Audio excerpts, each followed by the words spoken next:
You are listening to Information and Inspiration with Jen Julius, helping you take control of your own life by finding clarity, improving your communication, and building confidence to achieve your goals. For more information about me and my guest, you can go to jenjulius.com and check out the On the Radio tab. Today, I have Rachael Webb on my show, and we will be discussing energetic hygiene. What does that mean? We're going to tell you. So, Rachael, can you go ahead and tell us what you do, where you came from, and why you're so awesome? It'll be my pleasure, Jen. Thank you. So my name is Rachael Webb, and I'm a spiritual coach and a business advisor, and I work with entrepreneurs and creatives to help them find the clarity and the courage to what I call let their magic out.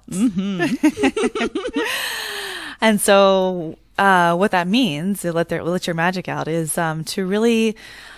Every one of us has a special gift, is what I call your magic inside. And whether that is connecting with people on the radio or encouraging people, inspiring people, and you have your own special way of doing that. And it's like, I call it kind of coming out of the magic closet, you know? Yeah, I love that. Yeah. So, and where I came from, I'm originally from a little town in Kentucky called Paducah. Oh, wow. Named after Chief Paducah. And, I grew up there and went to college there and then came to San Francisco to go to acupuncture school.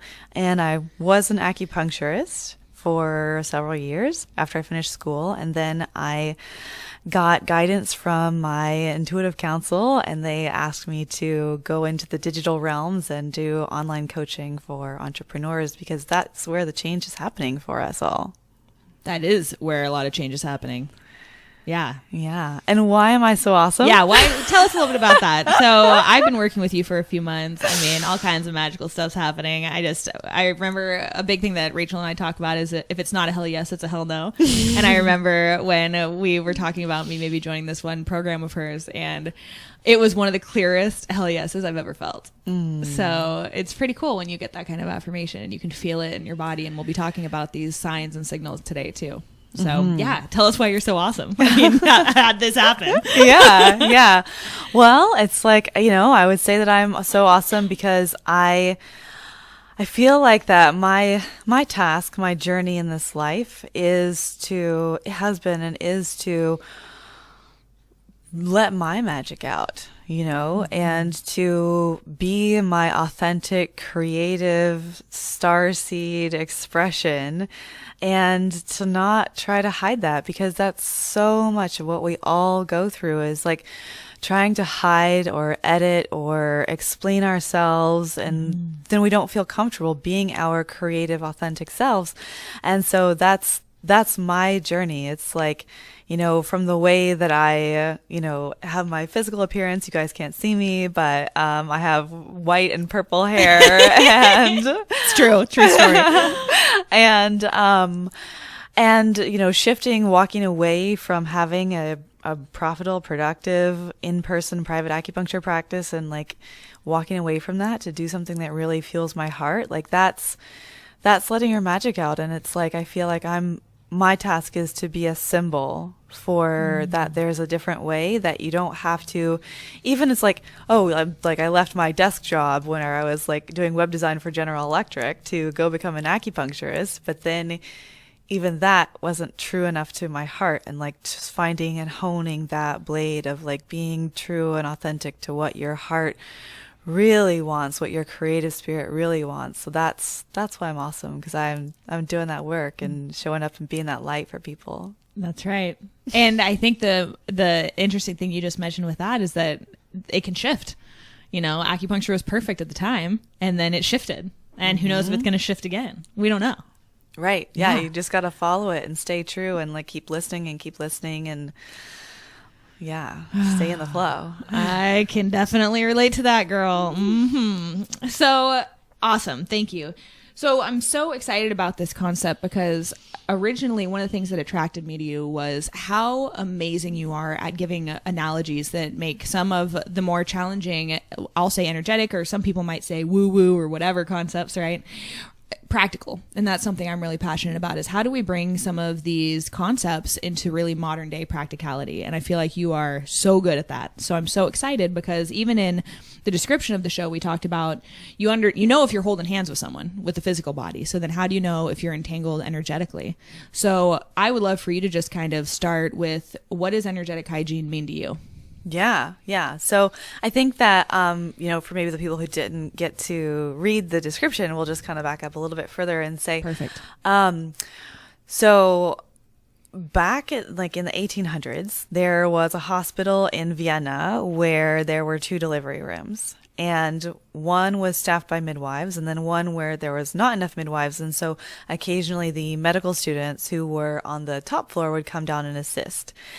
And what was happening in these 2 delivery rooms was that the one where the medical students were coming down to assist the midwives, there was a much higher rate of illness and infection and death and everything. And so one of the doctors started to notice what was going on. And so he noticed that when the medical students would come down, and so then they'd been doing research and doing autopsies on cadavers and stuff. And so they would come down and they would just be so ready to help and wanting to assist, but they wouldn't wash their hands. And so he saw that right away and said, okay, we've got to make sure that this happens. So he required them to rinse in a bleach solution. And so right away, everything was rectified. The illnesses were less pronounced, and, death rate was less and everything.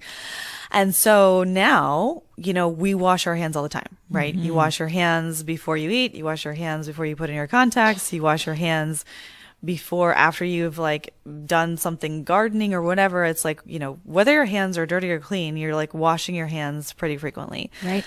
And we don't even think twice about it. Mm-hmm. So I think that we are in a similar situation with energetic hygiene now, where we were with personal hygiene around that time period in the 1800s. So I think it's the unseen world. People are becoming more and more tapped into that. And so it's becoming more and more of something that we have to talk about, and we have to okay, this is the doctor watching the delivery room and saying, okay, now we got to start actually having you guys use this bleach solution. So it's really easy to tell when you are touching someone physically, or when you're holding hands with someone, when you've got your hand on their shoulder or you're hugging them or whatever, but it's harder to tell when you're energetically entangled. Mm-hmm. At least for now it is, right? Yeah. Yes. And I just love that analogy too, because it's not anyone's fault that they didn't know. And I talk about that so much. We can't get mad at people for not knowing something, mm-hmm. right? If they were never given the opportunity to learn it. And this is where if people didn't know to wash their hands, then okay. Why would they think of it? Mm-hmm. So that example is just so profound for me, because if now, as we're raising our awareness and recognizing, maybe I use the concept, clean up your energy a lot. I talk to my clients a lot about it. You got to clean up your energy, man. Keep it clean, right? Mm-hmm. And I think that people are starting to kind of understand, especially some of the highly sensitives, when they've overexerted, when they've allowed people to connect that maybe they didn't want to or weren't aware of. And so really raising the awareness around this is, I think, going to be a huge paradigm shift. I totally. I think and one thing that I also always like to kind of really clear up right in the beginning is that we're not talking about, it's energetic hygiene, right? It's not, there's a clearing element to it, but it's not something that you only do when when your hands are dirty. Yes, talk more about that. Yes. Yeah. So it's because hygiene is all about making sure that everything is hygienic and it's in its appropriate place, and that it's not sterile, but it's hygienic.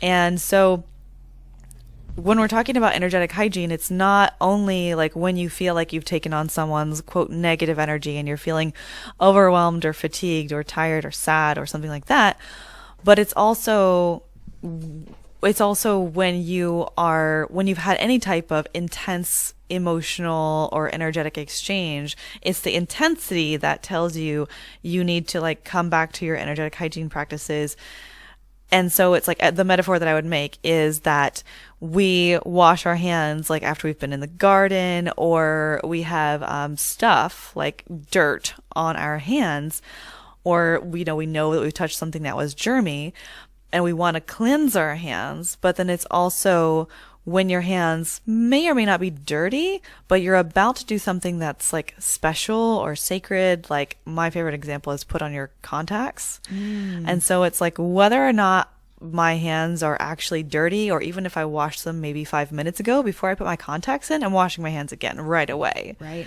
So it's not about like, clearing away negative energy, or like a lot of people like feel like, oh, I don't want to like cut the cords with that person because I still want them in my life. It's not about like excommunicating anybody from your life or anything. Right. It's just about like staying in your space. That's the big thing, is like staying in your space, staying in present time with yourself. That's the huge piece. And I'm like already starting to go on a roll here. Good. Do it. Yeah.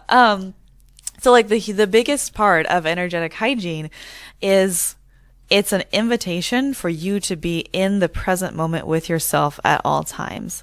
And that's like when we have any intense emotional or energetic interaction with people, whether that is something that was positive, where we, saw our best friend on her 40th birthday and she had a beautiful, amazing party and it was so wonderful, and I just can't stop reliving those memories. It was so amazing.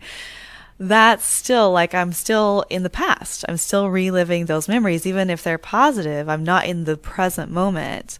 Or if there's something that I'm worried about happening in the future, I'm like worried about meeting this person and having this conversation, I'm not in the present moment. So it's like whether you're in the past or in the future, you're energetically entangled with those people. And also you can be energetically entangled with people or situations or groups of people or events. Yeah. Hopefully we can dive into a little bit of those concepts today too.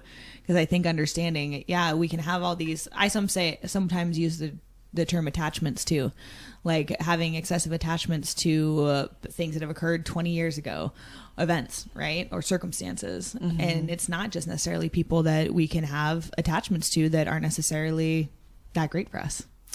Yeah. I mean, you're attaching to different, it's like, you think of it like this huge like web of connections or of light or of moments or whatever. But it's like, so you're attaching, you're like making these like connections through this web that are like either in the past or in the future. And so then like you're pulling yourself out of the present moment. And when you are not in the present moment, you're not able to be your full self. You're not able to really like make good decisions, Right. Absolutely.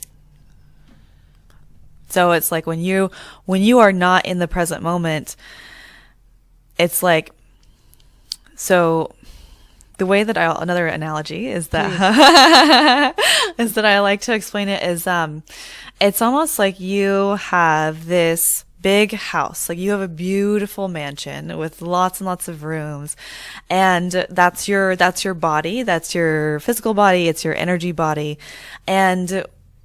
But when you don't inhabit all of those rooms, when you are not spending time like going out into those far wings and making sure that everything is still sparkling and good, and and you're inviting friends in, and then you're when you're not utilizing and inhabiting the fullness of your space, and you are retracting into like a smaller part, I think of like a little old lady who has this beautiful, amazing mansion, but she's only living in 2 rooms. And then maybe there are like squatters who come in. Oh, yeah. So like one of my teachers used to call those energetic oogly booglies. Oh, the oogly booglies. Watch out for those. Yeah. So that's like when you have invited someone into your space without knowing it, and we'll get into permissions and invitations and stuff in a minute. But basically, it's like when you are not living in the fullness of your energetic space, then you leave room for attachments to occur. Got it. That you're not necessarily inviting, perhaps. Right. Okay. Right. Yeah. And so then that gets into permissions and like, so okay, one thing I always like to clear up too is that no one is ever doing anything to you, right? You are. Oh, this could be a conflicting concept. I love it. Let's nail it. So no one, you are the creator of your experience. You are the king or the queen of your kingdom or your queendom. And so it's like, you're the one who's in charge. And so no one is actually doing anything to you like this, the concept of like psychic attacks and stuff. It's like that can happen, but it's only when you've given permission to that person. And so the way that I like to explain this is that, if you've seen any of the vampire movies or stories or anything, the vampire cannot actually enter the person's home without an invitation, right? Yeah. So you'll see, like I remember specifically this one scene in True Blood where the vampire is standing outside on the front porch and he's kind of giving her, it's in the South, right? So he's kind of giving her some sass for not being polite and genteel and inviting him in. But that's the trick where it's like, cause we give invitations when we want someone to like us. So it's like he wanted her to feel bad that, and feel like she should be trying to please him and be trying to be a like good, gentle Southern woman and invite him into her home as Southern women do with hospitality and everything. But he was trying to like put her into a situation where she felt that she needed to please him. And so she needed to invite him in. And so that's what we do when we have people, whether it's your boss or your employees or your teacher or your clients, your parents, your partner. I mean, like that's a huge thing. Like with our significant others, it's like people in our lives, like we want them to like us. And so we extend these energetic invitations for people to enter into our fields. And energetic hygiene is really all about keeping a really clear inventory of what your invitations are. Interesting. So how could we explore that? Like, how would we be able to look at that inventory? Well, I think it's just noticing. I think first of all, it's like you got to look around you and notice how you feel when you're around different people, right? Yes.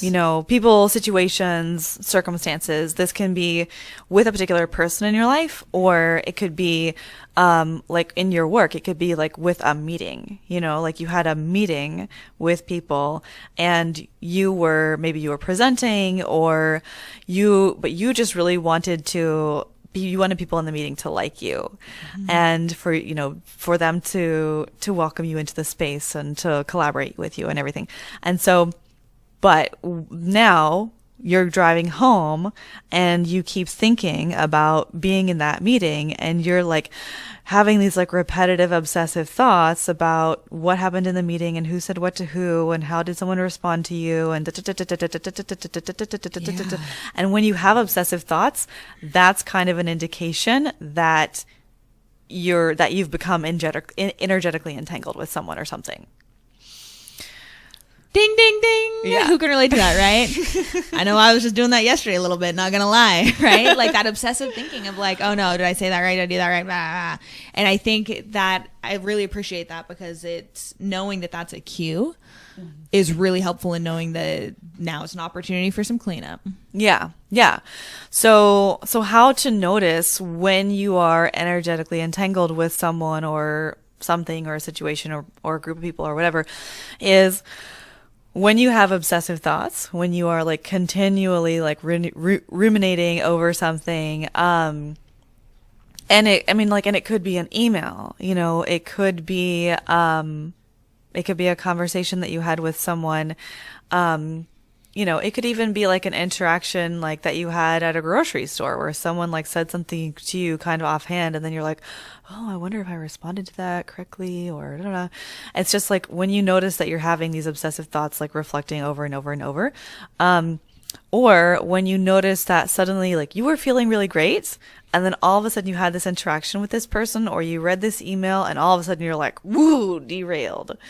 And then you're having these obsessive thoughts. So they kind of go hand in hand. But a lot of people say that they feel tired, they feel sad, they feel overwhelmed, they feel drained. And it can come on suddenly, or it could come on, kind of insidiously, where you don't even really know. It comes on so slowly that you can't pinpoint exactly what it was. Right. But those are all cues that it's like, okay, I have these tendrils of my energetic field that are connecting to somewhere or something somewhere, and I'm not in the present moment. Yeah. Yeah. And so one of the things we mentioned talking about was how to know when you've picked up someone else's energy. Mm-hmm. So does that is that also with if you're having obsessive thoughts, that's a signal for not just energetic entanglement, but that you've picked up someone else's energy, or are those kind of the same things? They're the same things. Okay. Yeah. So it's like when you've picked up someone else's energy, or when you've become, that's the same thing as being energetically entangled.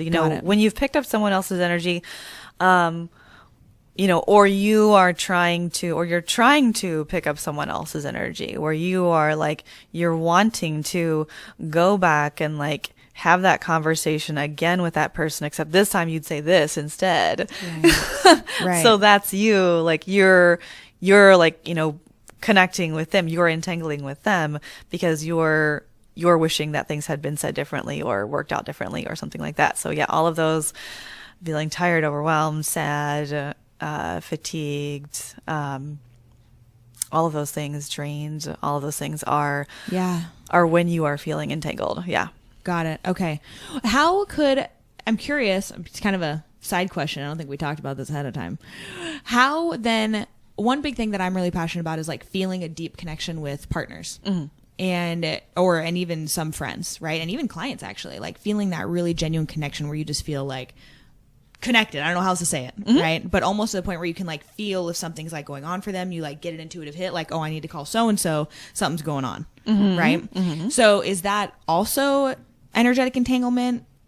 But the way I'm describing it is kind of more, I would describe as being positive, and I know we're not really saying it's negative. Do you see what I'm saying? Can you clarify this whole disaster I'm trying to describe? I don't know if I'd call it a disaster, but it's a web. It's a web. Right. Yeah. So it's like we're all weaving this web together. And I would say that, you can totally be connected with people that you love, and that's a good thing. But it's also like just making sure that you're in the present moment. That's what it comes down to, quite mm-hmm. simply. And like over and over and over is that like being in the present moment with yourself and what you are feeling. And of course it's like every time I say yourself, like I always hear your cells. So it's like, this is also too about the voltage that you like, cause you are an energetic being. Your heart is a giant electromagnet. And so it's like you are creating with your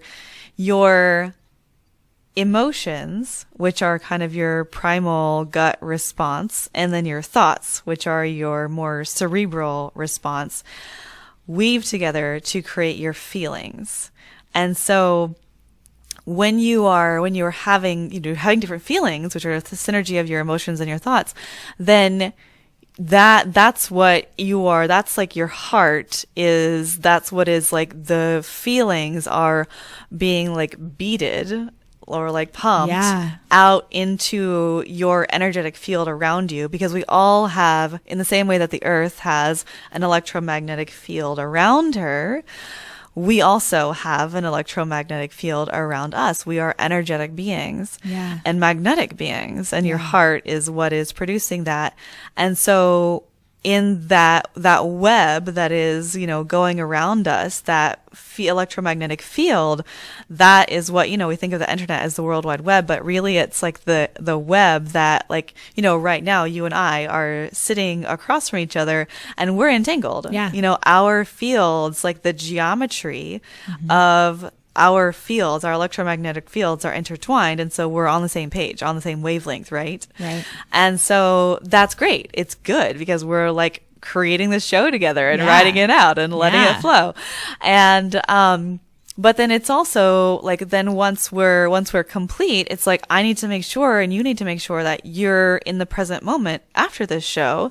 And so then, we would both do like a clearing practice or a containment practice to make sure that we're staying in the present moment still. Like right now, we're super in the present moment.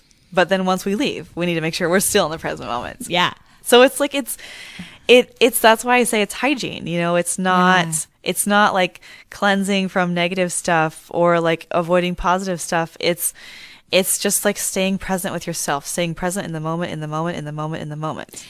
And it makes me think of, and I hope I'm not going off too tangentially. Is that a word? It is today with this. And then it makes me wonder too more about this concept of connection, because I know for myself, and I've heard other people notice that when they felt like they were, sometimes the feelings, when they did feel really attached to people and they could feel if something was happening to that person, it wasn't good, and it was not fun for them to go through. And it was hard. They had the fear, like you said, of detaching because they didn't want to detach from the person.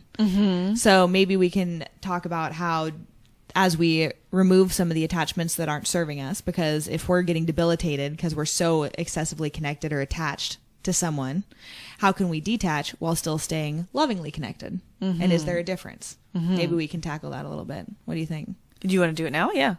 Let's do it. Let's do it now. Let's do it now. I was like, I might not remember the question Yeah. later. Let's do it. I'm just totally in flow state. Go. So when you are, this is like the crux of the highly sensitive person, right? Yeah. Oh my gosh. Like, let's just go to the deep stuff right now. And the transition and it just point. makes me think so much of the concept of choice too. Right. And it's also about knowing when and how to stay in your space, because it's like you might be like, and this is like the job of any intuitive healer. I mean, like, and most of us, like, we're all intuitive and healers to varying degrees, but this is the task of any healer is, I mean, like, cause they're an open vessel, right? And so they can totally tap into their clients and feel, sometimes they get clairvoyant messages, sometimes it's clairaudient or clairsentient. They're feeling things in their body that are actually not theirs. It's something that's happening at their clients' bodies. Yeah. And so that's why it's so important to really monitor and ask for permission before you tap your feelers into someone else's field. Yes. Yeah. So that's something that I've learned as a healer is the importance of asking, before every coaching session. It's like, do you give permission for the healing and activations that will occur today? Yeah. And it's like, it's true, she does that. Yeah. Even with my group calls. Yeah.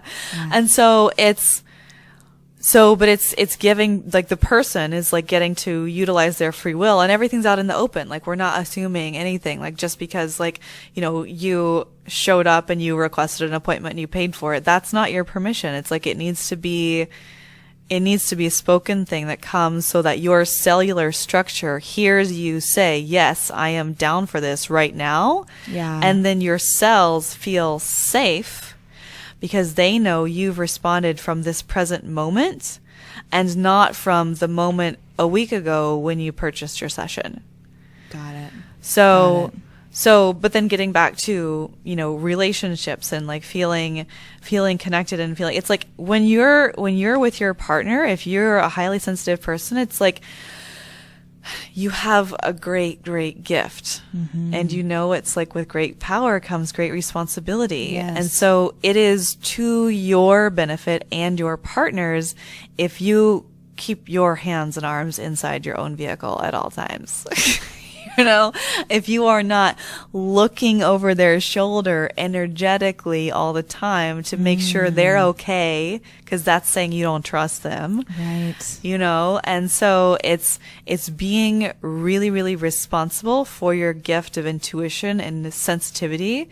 And that's also doing yourself a service too, because as a sensitive person, it's like you have this like handful of cords, you know, like handful of circuitry. And so you are, and this is for anybody. This is not just for sensitive people because we're all doing it, but it's like you are plugging in your cord into someone else's field when you are like wanting to know what's going on with them. Like they've had something come up for them and they're processing it. They're not ready to talk about it yet. And so you have to stay over there on your side of the fence and not be like energetically meddling in their field when they are they've said, I need to have time to process this, and you need to like keep your hands and arms inside the vehicle and keep on your side of the fence and not be meddling in their stuff. Otherwise, you're in their space. And it's like when you're in someone else's space, you're taking up space. And so they aren't able to have the fullness of their own room, their own space where they can dance and play and cry and sob and do whatever to process. Like you're standing there watching them energetically. And so yes, so it's really, really important to make sure to mind your power. Yes. Yeah. Yeah. So we've been talking all things energetic hygiene, and oh my word, we're having so much fun. And so we were just talking about this, energetic entanglement, how you might be picking up on someone else's energy. I think you might have touched on this a little bit already, like actually a few things that we said we were going to share, why you don't need to protect yourself from others. I think what you alluded to earlier was you actually need to give permission in some capacity for people to even connect to you or entangle with you. Yes? Mm-hmm. Yeah. Do you want to expand on that any further? And also maybe in conjunction, the real way negative energy works. Those are two things. So let's start with... I didn't know if they were connected. Yeah, well, it's all connected. Yeah, of course it is. Because we're all connected. Everything's connected. Totally. So, one thing that it's like, and I totally used to do this too. One thing that a lot of people, when you're talking about, like energetic entanglement or cording or anything like that, people are always saying, oh, you should put a white bubble of light around you. Right. You should make a shield.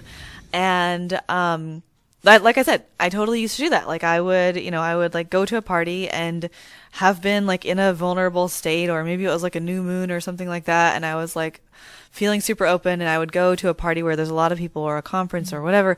And I would be like, shields up. Yeah. But over the years, I've found that there's also like, there's these like sub stories that are always behind, like, there's always, for every action, there's always an equal opposite reaction. And so it's like, when you say one thing, you're saying something else. And so when you say, for example, there's a person over there that looks kind of crazy and I'm not too sure about them. And so they're making me a little bit nervous. Maybe I feel a little bit scared. Maybe I'm also like on a street where I feel like, yeah, because it's also set and setting, not just that person, but the environment as well. Yes. But, so I see them and I say, oh, I need to put my shields up. I need to put a bubble of white light around me. And so what that is saying, the sub story of that, is that person is more powerful than me. Therefore, I have to construct some type of energetic structure around myself in order to protect myself from that person. And so it's the whole, like, it's the power equation. Got it. So because I have just said, oh, you're scary, I need to put a shield up, I've already given you my power. Got it. And I think this is a huge piece. Power's been coming up. That theme's been coming up a lot for me lately. So I'm glad we're touching on this, because understanding that as energetic beings, our power is all, is it all similar? Yes. Yeah, exactly. No one is more powerful than anyone else. And so that's where the biggest thing I think will be hard for us kind of culturally to understand, because, there's people of all sizes and different physical strengths and whatever. That could be true while also knowing that the power component from an energetic standpoint is equal, despite if you're 200 pounds shredded muscle like me. Just kidding. Well, I think right? I think the most wonderful example of that is Yoda. Ah, right. Oh, I love him. I love Yoda. Right. So, I mean, he's this small, old Jedi, it's like, come on, Yoda. ain't got nothing. No. But he's got so much. So much. Yeah.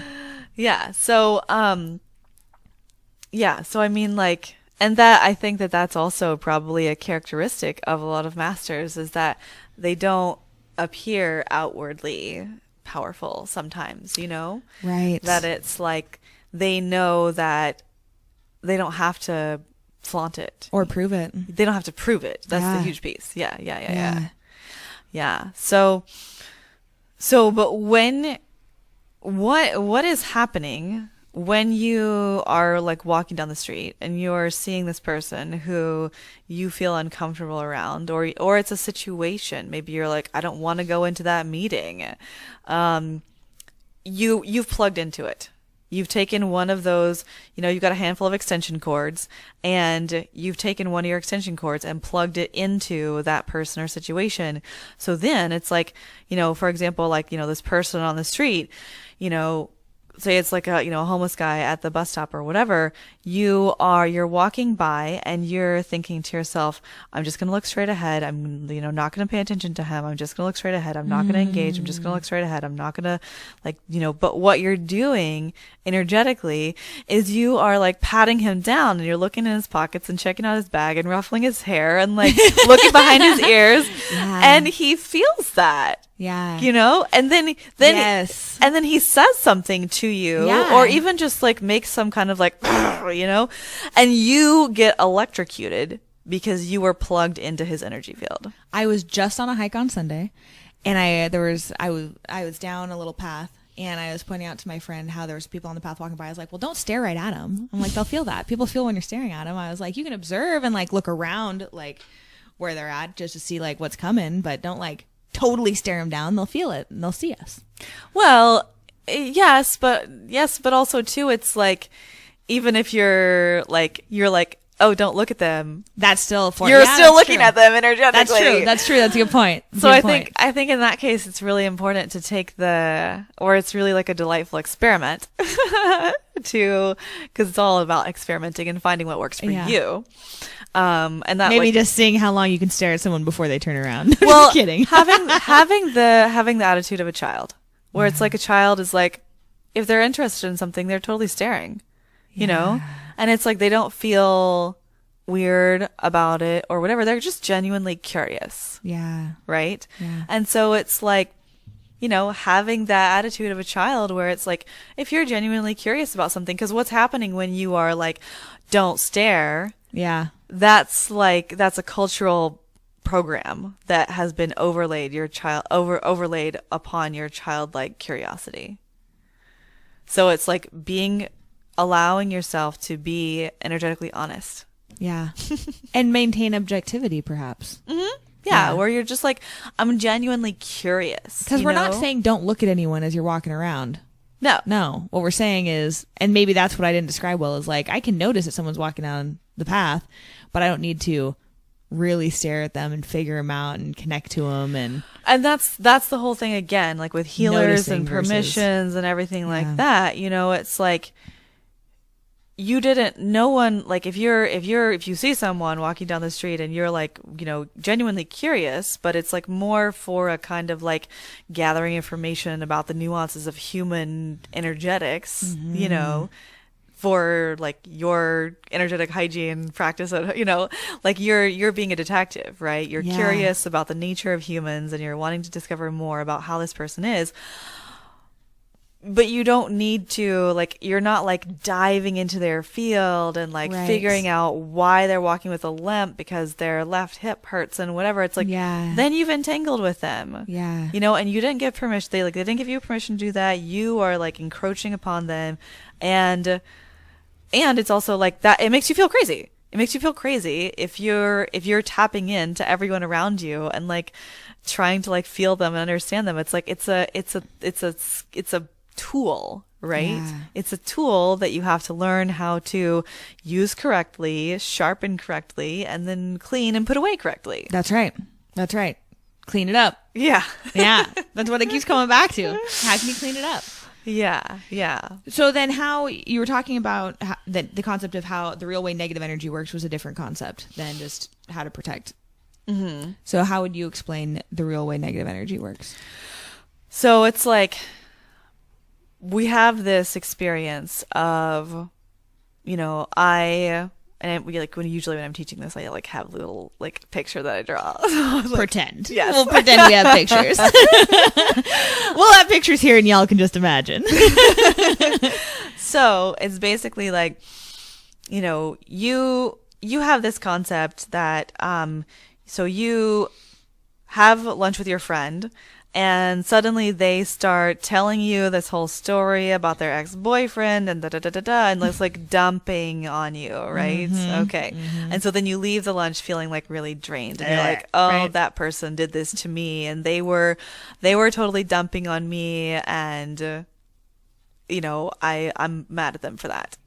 So, but like what happened, what's actually like happening on an energetic level from the way I understand it, you know, is that, you know, you had lunch with that person and so you like had given them permission, you know, just like we're sitting here, you're intertwining, but then also something that they said, something in the way that they were telling their story or maybe even their emotions in the way that they were presenting it, it mirrored for you a situation where you've experienced pain in your life. And so we are all always connected in a full stream of source energy, you know, whether you want to call that God or cosmic intelligence, however you want to call it. But we are always tuned in, tapped in, turned on, as Esther Hicks says. Ooh, say it again. Tuned in, turned on, tapped in. Oh. I think I said it right. Word. But we're in control of that connection, you know? It's like the radio frequency. It's like if we like were like too far to the left, we wouldn't be transmitting as clearly as we are now, or the receivers, same way. But so we're always in this steady stream of source consciousness. And when we have an experience where, so your friend is telling you a story that in some way, like the tone of her voice or something about what she said mirrors to you a time in your life when you've experienced pain, then you will cut off. Like you've put a little like partition in front of all of the source energy that is coming to you. And so then it's like how large that partition, how large that block becomes is up to you. But it's like you, because of what is happening with this person and her story and the way that she's telling it, it's causing you to sever your connection to source energy, cosmic intelligence, God, life force. And that's your game, right? So it's like she didn't do anything to you. She didn't like put her negative energy on you. Like it's like something about your interaction triggered you to block how much of this beautiful, luminous, abundant life force that you are willing to let enter into your being. Wow. Yeah. So then it's like, how can you get out of it? Yeah. And release it. Yeah. And so that's where, you know, you can do things. We all have things that raise our vibration, make us feel joyful and happy. If it's dancing, if it's taking a shower, or, you know, using Palo Santo or sage, or doing a cord cutting, taking a big breath in and releasing that interaction and that block consciously. There are many, many different ways in which you can release this quote negative energy, which is really just, you're not releasing her negative energy that she put on you. you, you are releasing your attachment to the block that is blocking you from cosmic life force. Got it. Dang. Yeah. Dang. So, okay. That's a big concept that I kind of just want people to sit with for a second too. And it brought up then also if we have, well, we're running short on time, but we're going to be just fine because we do what we want. So the one other point that we had wanted to mention today was why energetic hygiene is important for entrepreneurs specifically. But I'm also curious if we can talk a little bit about disentanglement or cord cutting. Right. Yeah. Yes. So people know, like, if this is happening, how do you clean it up?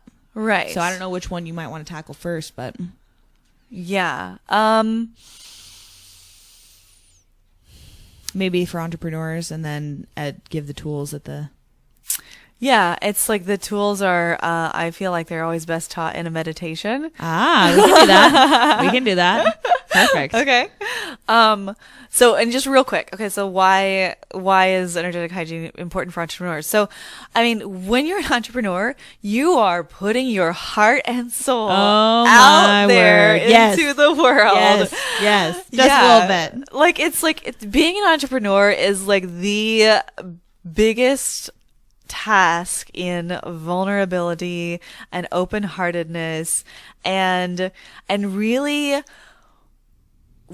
going up against that the cultural programming of you should play small.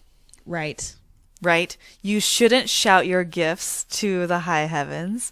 You shouldn't share. You shouldn't shine your light. You should not be as bright as you possibly can because that is going to make other people feel uncomfortable. And so, like, this is the journey of the entrepreneur. Like, no, I am totally awesome. I have professional photos done where I am having sparkles put on my face. and those are like on the very front of my website. Yes. And it's like, you know, it's like, hello, I am here. And I've got awesomeness to share with you. So much awesome. Like, that's super scary. Yeah. Yeah. And, you know, it's like if you believe in reincarnation, it's like for those of us who were, you know, wizards and witches and priestesses and shamans before, it's like that stuff got you killed. Literally. So that's why that's why it's so important right now and that's why there is this rise of entrepreneurialism. I wish you could see Rachel putting her fist down with her eyes closed. It is so important, guys. Listen.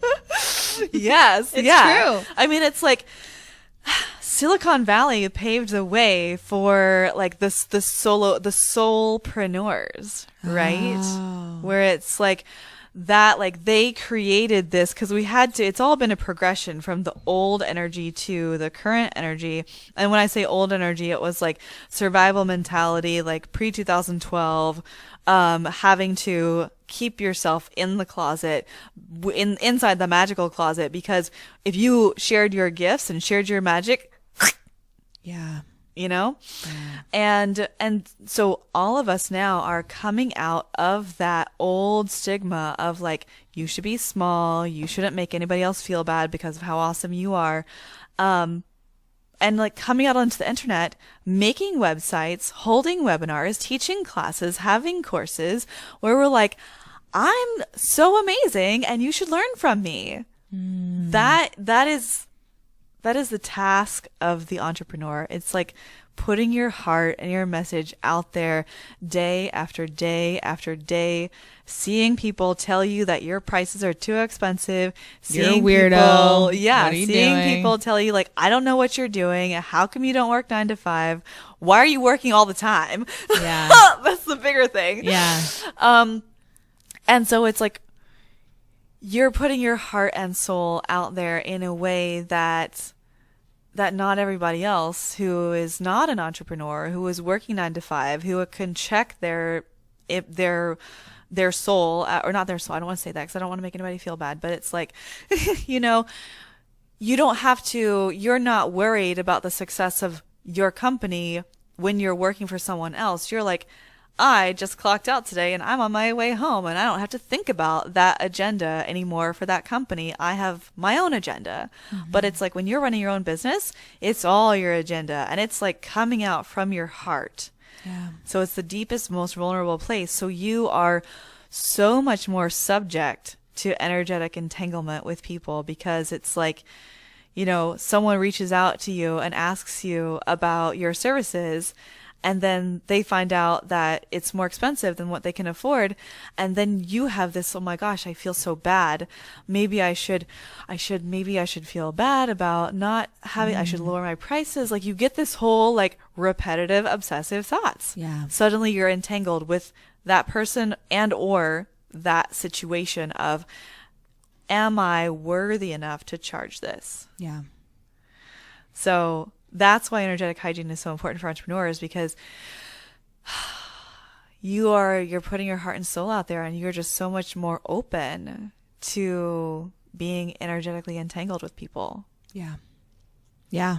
And it's like when you do have strong energetic hygiene practices and you stay in the present moment, you are inhabiting the fullness of your mansion and you are shining your light in its most radiant and most luminous form. And then therefore, you know, your clients are being attracted to you because they see your light. Right. Yes. Yes. And it's, you know, it's sometimes it gets frustrating for me because I feel like because this is a concept that you kind of need to experience to understand in some regard. I feel like it makes me a little sad because I work and I see so many healers and entrepreneurs trying to build their businesses that get so stuck in a fear-based state that they shy away so quickly, right? They dim so quickly. And I'm hoping that this might shed some more light for people to understand, like, no, we know that it's vulnerable. We know it's scary. We understand that. But how can you keep showing up? Right. And keep choosing to shine your light, to choose love. I'm reading Return to Love right now, Marianne Williamson. So like the concept of choosing love is heavy on my mind and heart and soul right now. And I think that it is absolutely a challenge sometimes to, especially in the culture that we live in, to keep choosing love consistently because it's not what we're shown as the norm and it's not what we're shown as being any form of normal. Mm-hmm. Yeah.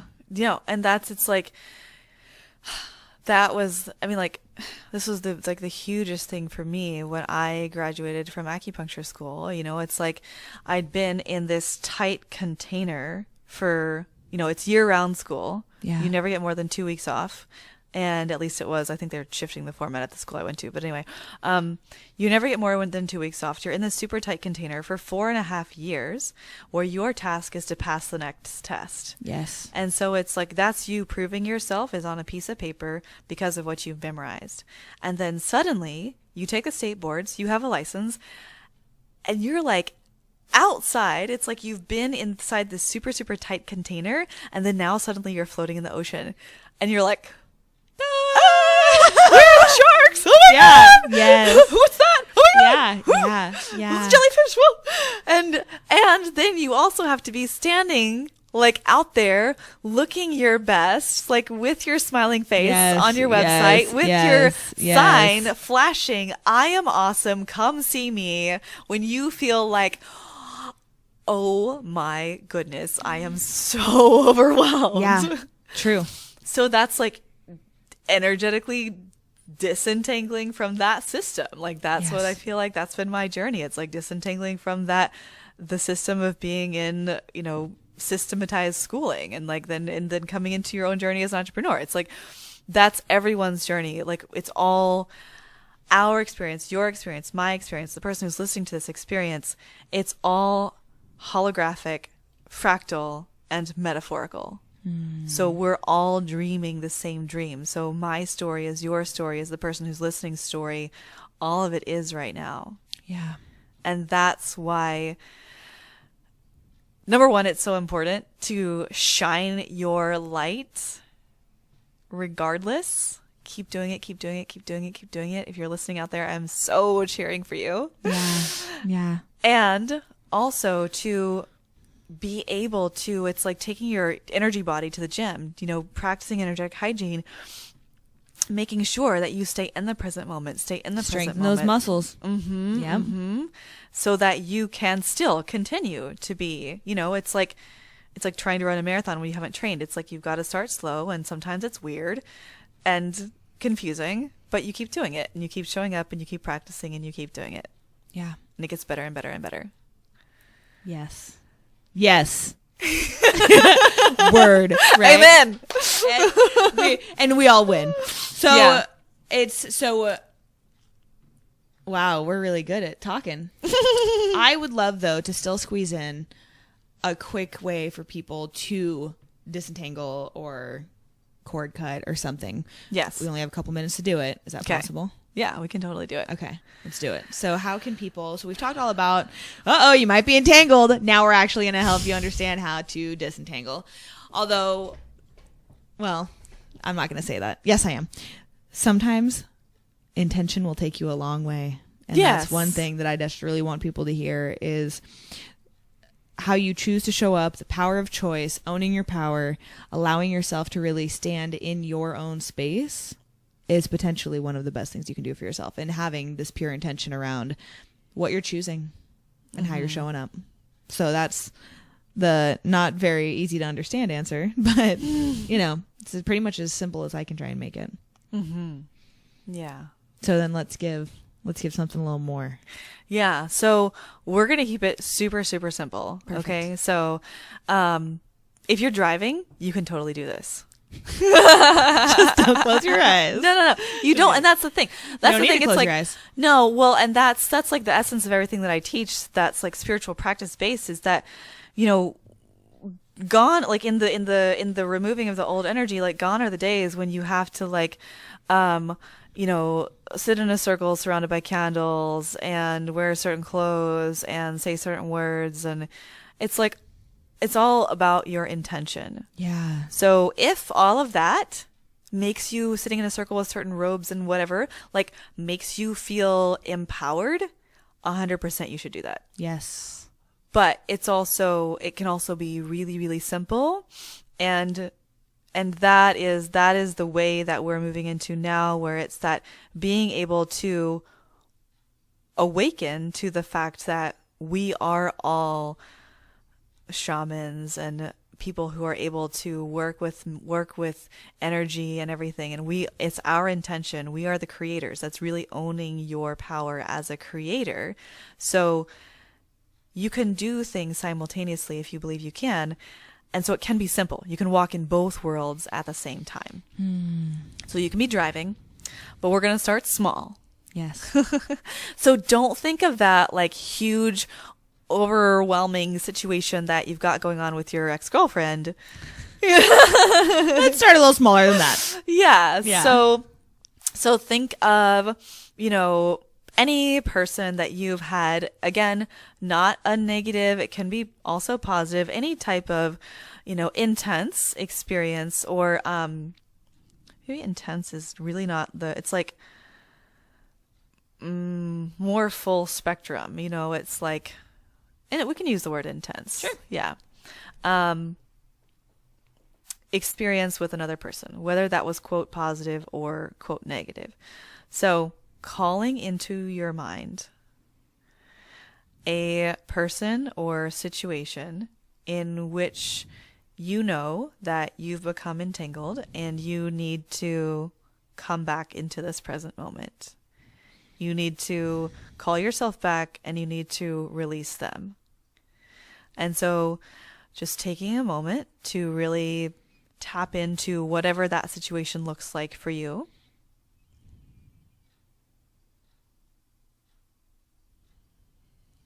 And becoming aware of your breath.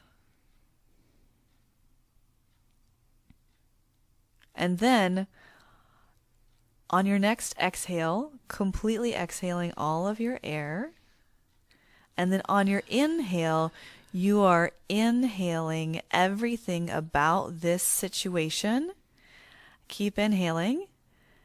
And as you exhale, you say into yourself, as I take this exhale, as I breathe this air out, all of these cords and connections are being dissolved and rectified. What is mine returns to me. What is theirs returns to them.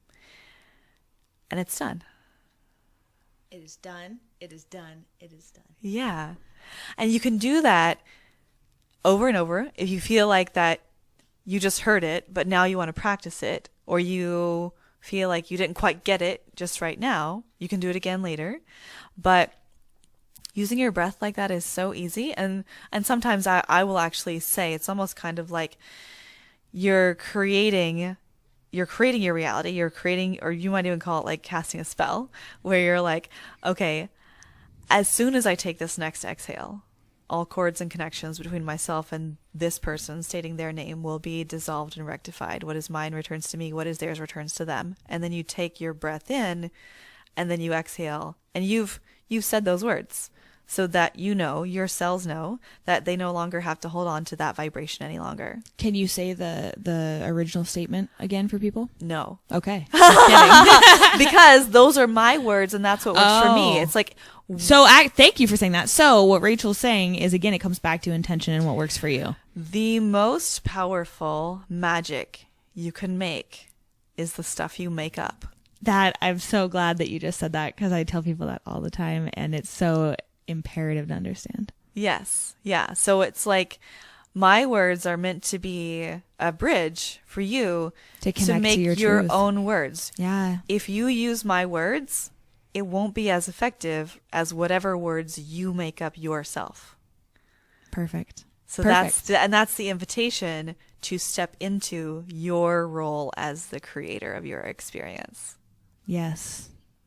Yes. Yes. So, in summary, oh my gosh, we just covered so much ground today. Yeah.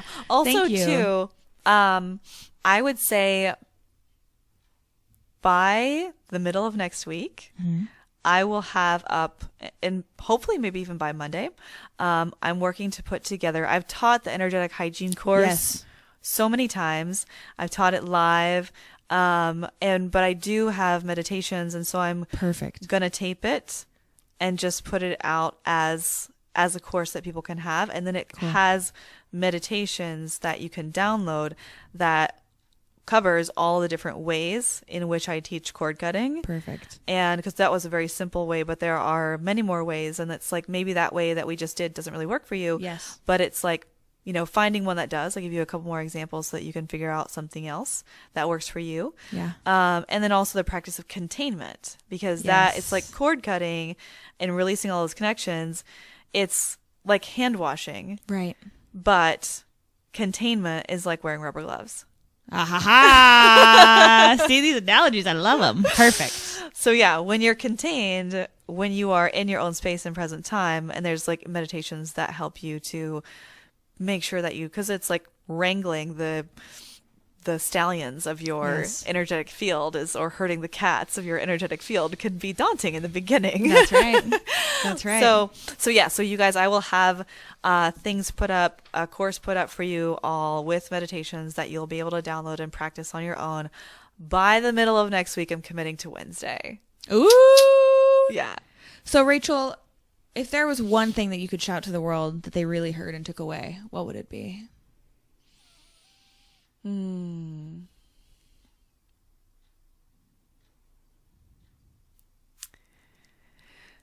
so many things. But I think it's that the importance of being in the present moment. Because from there you are able to respond instead of react to your world. Yes. You get to be the conscious creator of your reality. You get to shine your light in its most brightest and most magnificent. So it's, the importance of being in the present moment. Be here now. Exactly. That's right.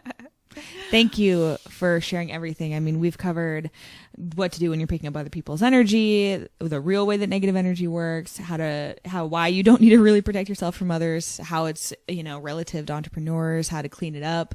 Thank you for just sharing so much wisdom with us today. How can people find out more information about you?